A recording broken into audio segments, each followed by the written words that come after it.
अनिष्ठोपि दविष्ठोपि तथा अत्यंतमसन्नपि प्रत्यक्ष इव येनार्थस्तस्मै शब्दात्मने नमः।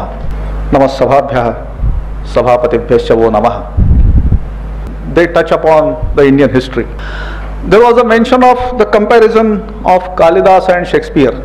I would like to bring forth another such anachronistic comparison, and that comparison is that of Samudragupta and Napoleon. Vincent Allen Smith, the official Oxford historian, he compared the two and called Samudragupta as Napoleon of India. It is just like saying that a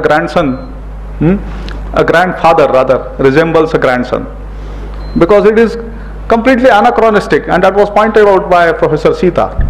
At least some credit can be given to Shakespeare because his writing in volume is more than that of Kalidas, but that is not the case in comparison of Samudragupta and Napoleon. You know, Napoleon was a defeated general. He had lost his state twice, and he faced a miserable death in prison. And Samudragupta was throughout invincible.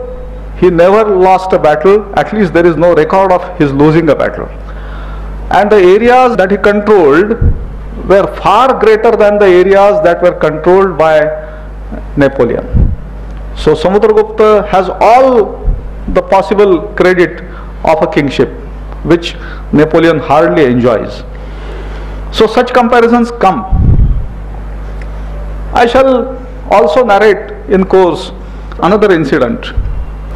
D.D. Kosambi is a very famous and quite learned historian, of course a leftist, and he never hid the fact that he was a leftist.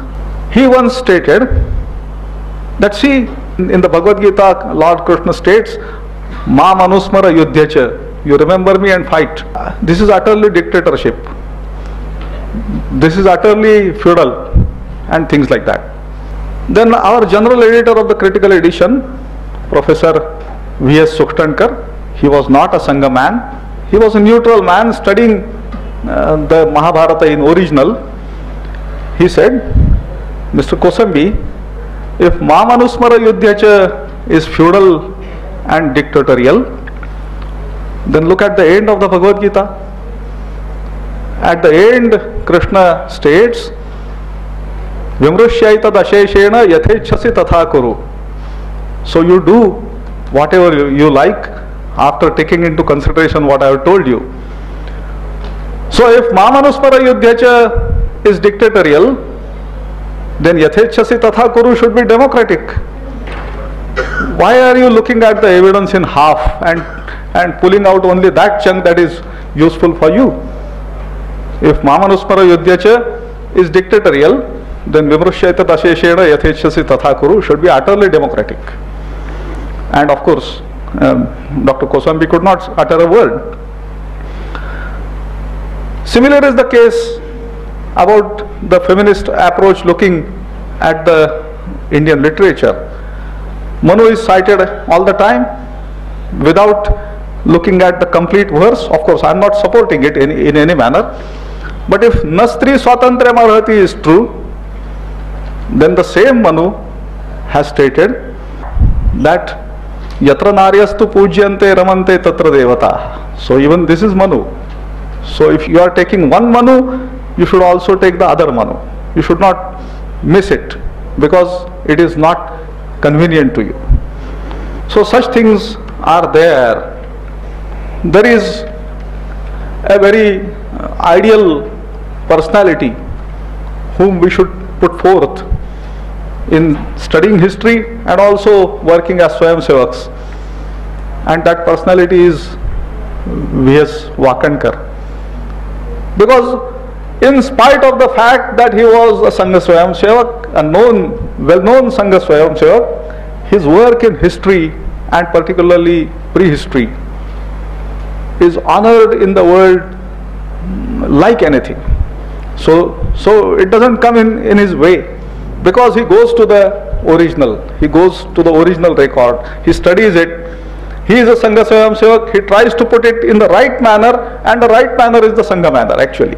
but without saying that, he puts it forth. Now turning to my topic, I am told to speak on the Aryan problem. Let me tell you that this problem actually does not exist anymore. But if the intellectuals of the country agree that it does not exist anymore, then most of the intellectuals, they are going to lose their jobs. And that is why they are not ready to agree to that. And that is not the case only of the Indian intellectuals, but it is also the case of the world intellectuals. Nobody is agreeing that the Aryan problem does not exist anymore. But before saying that it does not exist, we should go to its origins. Now this problem, the Aryan problem, is almost 500 years old. It was in 1584 that an Italian merchant named Filippo Sassetti, he came to India and he learned Sanskrit. During his study, he found out that various Indian languages, and particularly Sanskrit, has a lot many words which resemble the European languages. And so he proposed that there must be something that is common with the Indian languages and his own language, Italian, and also maybe Latin and Greek. But nobody gave attention to this till 1782, when William Jones, he propounded the same thing. And he was fascinated by the Indian culture, but he stated that the ancestor language of the European languages and the Indian languages must be one. Now why did he do that? He knew very well that Sanskrit and perhaps some other Indian languages are quite older than Latin and Greek. But had he agreed to this, had he openly stated that, then his agenda of imperialism would be lost. And that is why he found out a solution, saying that there must be some common language which was the ancestor of all these languages. Now Thomas Young, he proposed that this language be called as the Indo-European. And then this whole story started. Now see, James Parson was another linguist who stated that even the so-called Semitic languages, and particularly the Iranian Persian language, it was from the same group. So now there are three focal points. One is Europe, the other is India, and the third one is West Asia. So the problem becomes more and more complicated. It further grew when in 1805 Colebrooke published his edition of the Rig Veda. And then the Rig Veda started to be studied in Europe by many people. And the best of the editions till then was brought out by Max Muller, as all of you know. Max Muller is famous for his letter, a particular letter in which he had stated that I would like to see India in a fully Christianized manner. Of course, this is a controversial letter, whether it was private, whether it was really sent, there are so many controversies about it.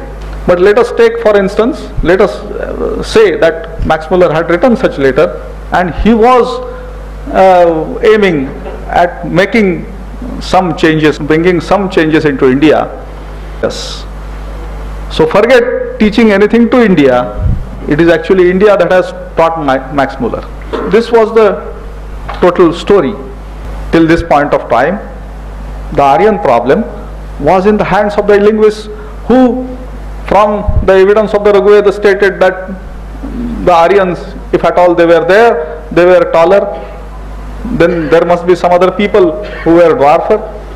The Aryans were white, and there must be some other people who were relatively black in color, with straight noses and with whatever. And then there was a search of a homeland for the Aryans. Remember, India had a British rule, true, but Aryans were desired by everybody. So there are groups of Indologists in Europe. So the Germans tried to pull the Aryans into Lithuania, into Latvia. Now, when you say that Aryans have come into India from outside, from Caucasus, say from Poland, from this, that, it means that the Veda is not Indian. And then what is the evidence to say that the Veda is not Indian? There was a batch of Orientalists in Germany, and particularly I should name one, and his name is George Bühler. And George Bühler was propounding that all the Indian literature is Indian, don't forget. The whole band of Indian literature is Indian literature. Europe has no claim on it. And we are forgetting George Bühler. In fact, the best way to answer the Europeans in this particular regard is to put the theory of George Bühler. देखिए वो क्या कहता है, देखिए आप ही के आदमी है, देखिए. It's not me to say this, it is George Bühler to say this. He propounded, George Bühler was the first person to propound that Mahabharata is completely Indian, it has no Greek influence.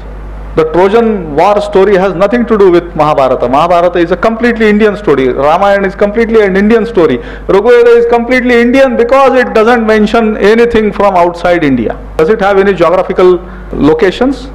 No. Rigveda doesn't have any geographical locations from outside India. By India I don't mean today's India as you don't mean it. By India I mean everything that was India at that time. So George Bühler said that, but nobody listened to him. Nobody listened to him. And then comes Lokmanya Tilak. Because there is a verse in the Rigveda which states that Suryodayat Prag Bahuni Ahani Asan. There were several days before the sunrise. So this is a situation that occurs in the polar and semi-polar regions, and that is why Lokmanya Tilak thought that Arctic was possibly the homeland of Aryans. See, by Arctic he took the Aryan homeland into Russia, that is outside Europe. The parts that are parts of Russia near Arctic are in Asia, they are not in Europe, remember that. By this theory, Arctic home in the Vedas, Lokmanya Tilak brought the Aryans out from Europe to Asia. So that is a major contribution. Of course, whether to agree to this or not, that's a different story.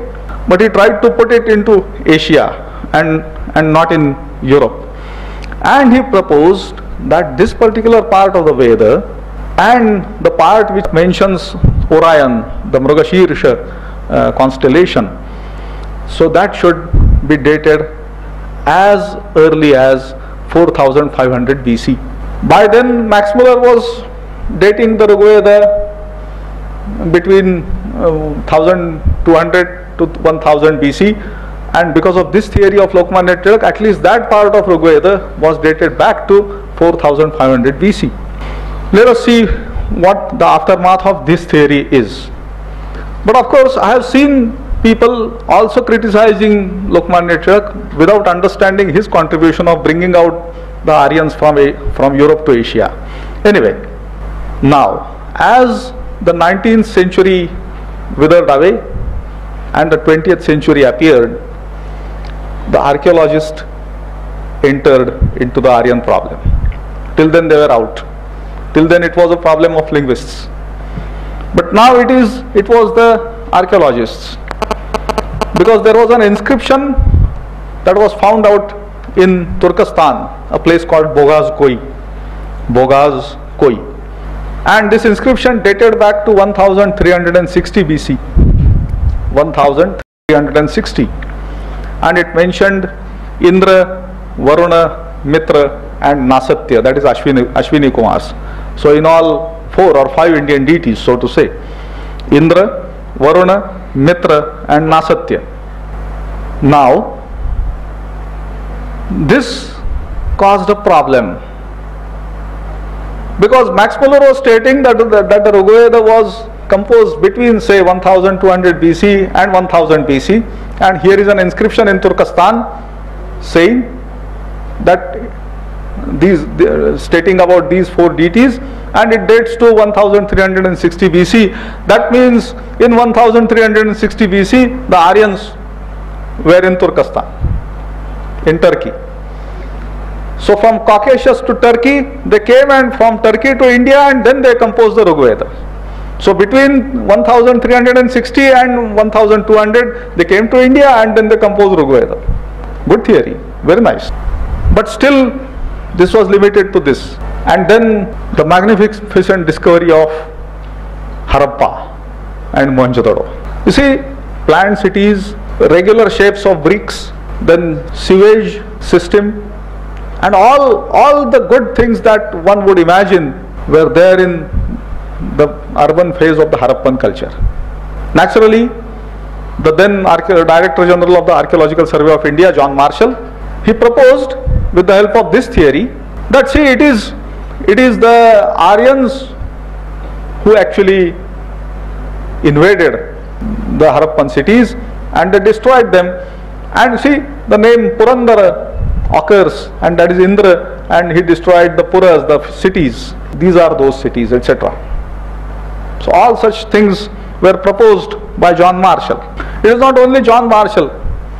Now here appears the Marxist element in the Harappan study of the Harappan culture, and that is equally important as the British imperialist contribution is. There was a Marxist archaeologist named Gordon Childe. He stated that Aryans must have come to India from Ukraine, from near Russia, and it was certainly their invasion that had brought down the cities. And what was this? He took it as class conflict, because the Harappan cities were established, bourgeois, and the Aryans, who were relatively simpler but good at war, and they defeated them. That's it.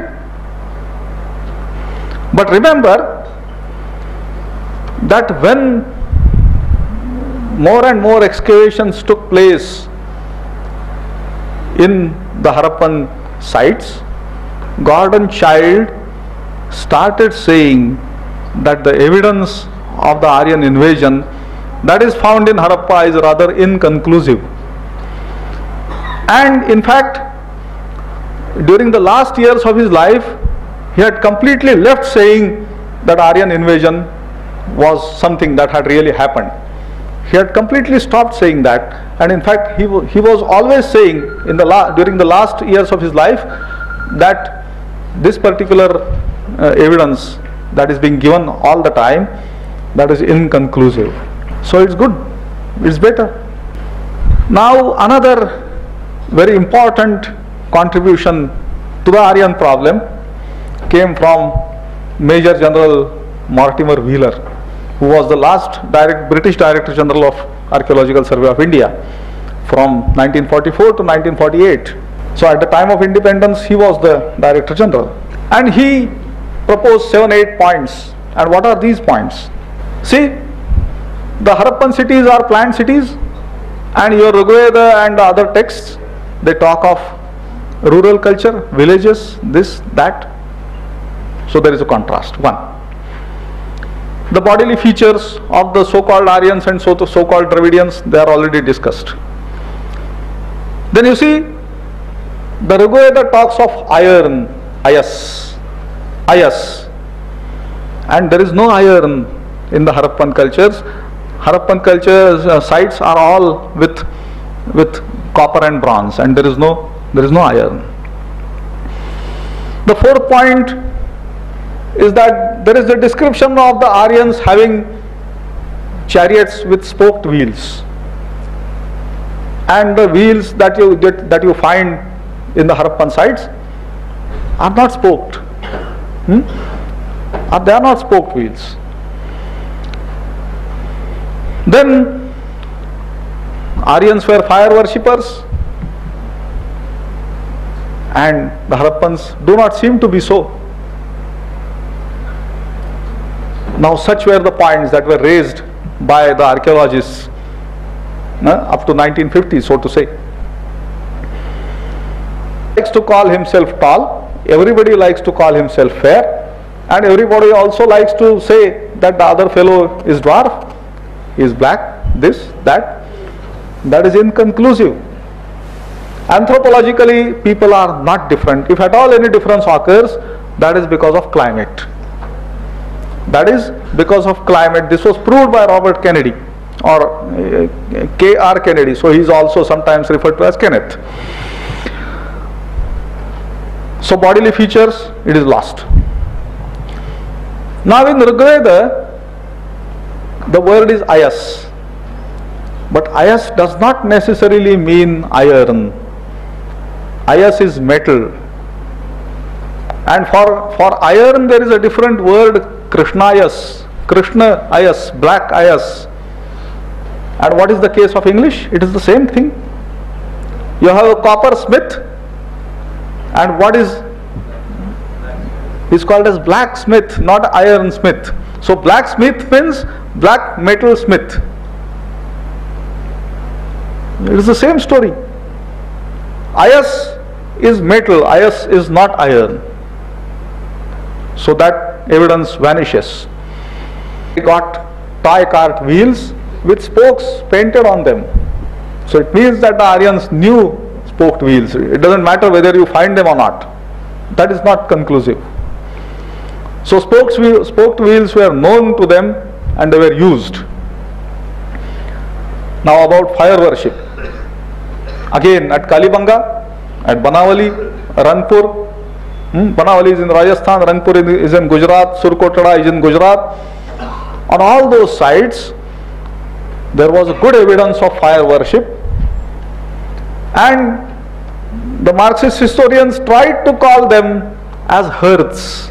वो चूल्हे हैं, हाँ वो यज्ञ कुंड नहीं है, चूल्हे हैं. But when particularly sacrificial altars were found at Surkotada, they had to agree that Harappans were fire worshippers, and there is no doubt about it. Now, the last part of it, that there were several skeletons that were found on the streets of the Harappan site, and those skeletons must have been of the people who had been killed during the war. Now what to do of this? And again the anthropologists came to our help, and they stated that if at all the people had been killed in a war, the bones should have some cut marks, because, and then there should be wounds, and then the person would be killed. But my friends, the Harappan skeletons do not bear any cut marks. So do you mean that those people were poisoned and then killed, or were suffocated and killed? There is no such evidence of that kind also. So it means there was no war. And why you are getting the skeletons on the streets is because those people were drowned in floods. And why did the floods occur? Because actually slowly the rainfall had started coming down, falling. And then people were conducting their business as usual, but when unfortunately suddenly some rain came, and then the whole city was devastated by floods, and that is why you are getting those skeletons. So that was proved in Harappa. Now only one thing remains, and that is the presence of horse with the Aryans and the absence of horse with the Harappans. This problem still remains. Of course, there were efforts done by scholars that to prove that horse was known to the Harappans, but those efforts really could not last because they were not based on good evidence. But this problem remains. But even this can be solved, and it has been solved. You see, horse was not an animal which was domesticated before 2000 BC. And the mature Harappan phase, the city, the urban phase of the Harappa, it vanished in about 2200 or 2000 BC because of this problem, that there was a fall in precipitation and there were famines and sudden rainfall and sudden floods. The Saraswati was drying up, the Indus was drying up, and more importantly, in 2200 BC, there was a great earthquake that occurred in Haryana. And you see, Indus was flowing from Kashmir to present-day Pakistan, and then it went to the Western Sea or the Arabian Ocean, so to say, or Arabian Sea. And Saraswati was flowing from Himachal Pradesh to Haryana to Rajasthan, and parallel to the Indus, it also got into the sea. But due to the earthquake in Haryana, and it is recorded in Mahabharata in a very different manner. You see, Balarama was quite furious because Duryodhana was his disciple and Krishna, his own brother. They were on two sides and nobody was listening to him. And so while going back from the war field, he actually threw his plough share on the ground and there was an earthquake. That's the record. Now this earthquake, it was so great that the two great tributaries of the Saraswati, that is Satluj from the west and Yamuna from the east. You see, Yamuna and Ganga were not together. Yamuna was a tributary of Saraswati and Satluj was a tributary of Saraswati. And Satluj turned to the west and started flowing into the Indus, and Yamuna turned to the east and started flowing into the Ganga. So two major tributaries of Saraswati were lost, and that is why Saraswati dried up. And then perhaps the people, they started spreading, because of lack of water, they started constructing small villages. They started living in smaller villages because living in cities was not possible anymore. And that is why the Saraswati civilization, the Indus Saraswati civilization, died slowly. It did not die suddenly. It took about 400 years for it to come down from an urban stage to a rural stage. You see, one more thing should be remembered in this regard. The work of two agencies. One is the satellites of the United States, particularly Landsat, which sent good images of Saraswati all the time. And the second contribution was the ground survey of the Saraswati river and Saraswati basin that was carried out by the Itihas Sankalan Samiti under the leadership of Mananiya Morapantaji. Actually, we do not propagate this particular work this is seminal work that has been done by us, and it needs to be projected as work because it indeed is work and nobody really recognizes it. Even perhaps we do not recognize it in full as we should do it. So in all, now all the other problems have vanished, and I was dealing with the problem of the horse. So the horse was though it was known from the earliest times, it was domesticated in about 2000 BC, and it was not domesticated in India. Why should we take the credit? It was not domesticated in India. Domesticated horse became known to India in 1500 BC, when the Harappan culture had already vanished. So why are you looking for horse in Harappan culture? It was not known to them. And if it was not known to them, it means that the Harappan culture was indeed an Indian culture in the whole sense of the term. And if you believe the anthropological connotations, and if the Harappans were not any different people from the Aryans, it means that there is no Aryan problem that was made to stand before us by the imperialists, British imperialists, like the Directors General of the Archaeological Survey of India, as also the Marxist historians. It was R.S. Sharma who had stated, because he had a habit of negating everything. He had fire, the fire places are all earths. In fact, forget the other things, there is no river like Saraswati. That's what his point was.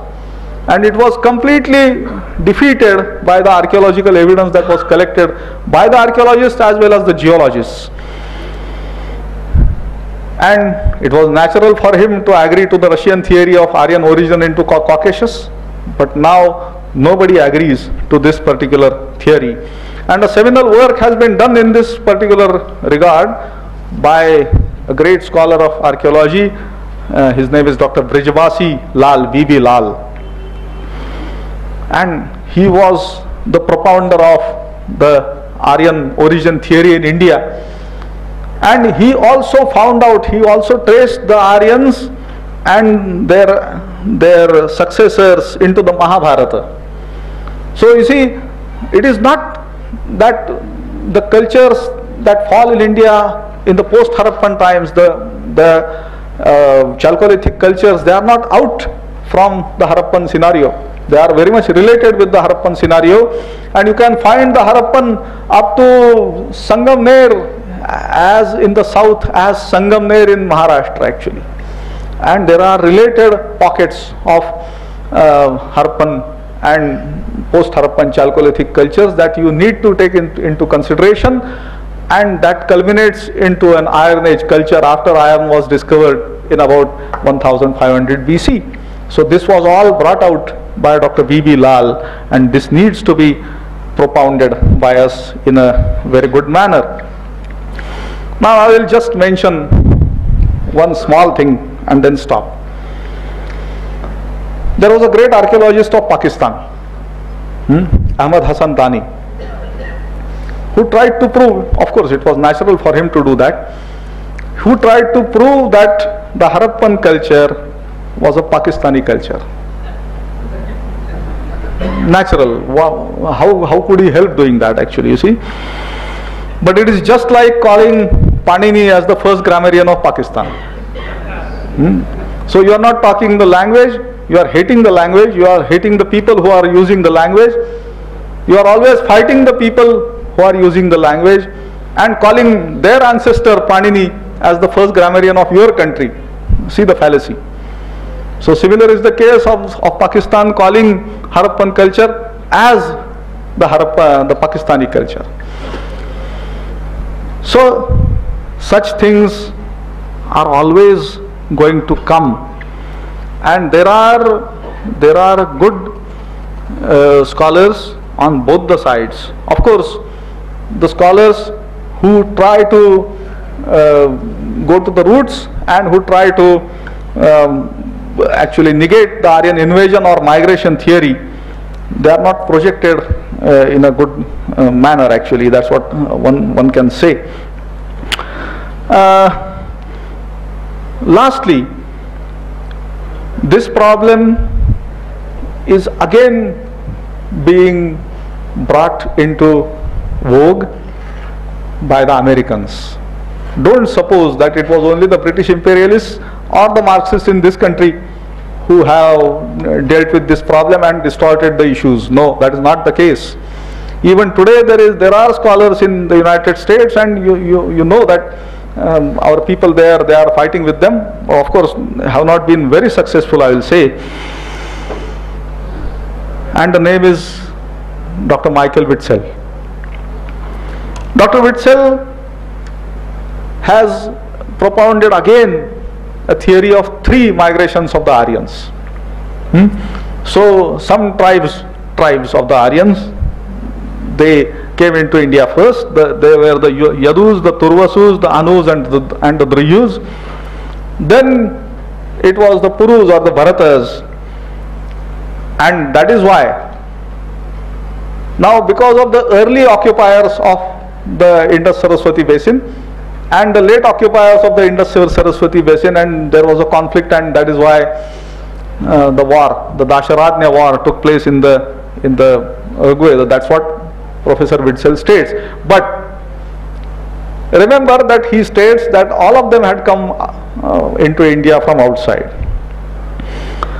Of course, he has been replied and people are trying to reply to him, and there are Indians like Professor Talgeri who are replying to him. Then there are even European scholars, and one of them is Professor Kazanas, Nicholas Kazanas. So he is trying to bring forth the indigenous origin of Aryans, and there are theories of this kind. The point is, this problem, though it has almost died, people are not letting it to die. We need to look into the archaeological data as well as the Sanskrit text in original, and also other evidences if at all they are available, and try to finish up this problem, so that, as I said in the beginning, if the Aryan problem dies, then many of the so-called intellectuals will have nothing to do. So let us try for that. Let us go to the original sources of history and archaeology, and then we shall achieve this. Thank you.